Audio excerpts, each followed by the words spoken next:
ang mga dapat natin aabangan sa abot kamay na pangarap mga kapuso na wag natin papalampasin ang bawat episode ng telesering ito. Dahil sa aksidenteng hindi inasanang lahat ay ito nga ba talaga ang maging dahilan para babalik ang alaala ni Tanyag, at yan ang aabangan natin dito.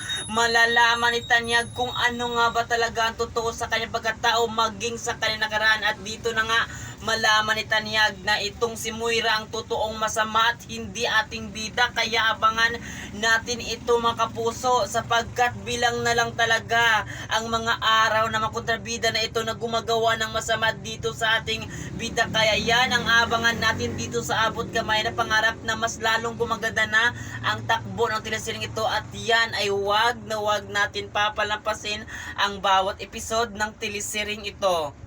Kung mangyayari na babalik na nga talaga ang dating Tanyag, ay dito talaga ipapakulong ni Tanyag itong si Moira, at mabubulok siya sa bilangguan na dapat talaga niya pagbayan ang lahat ng kasamaan na ginawa talaga niya dito sa ating bida. Kaya abangan natin ito mga kapuso. Marami tayong dapat aabangan dito na hindi natin akalain na ito ay mangyayari. Kaya ano pa ang ginagawa niyo? Lagi lang kayong makatutok sa telesering inaabangan natin tuwing hapon, at ito ang abot kamay na pangarap. At yun lang mga kapuso, maraming salamat sa panonood. Thank you.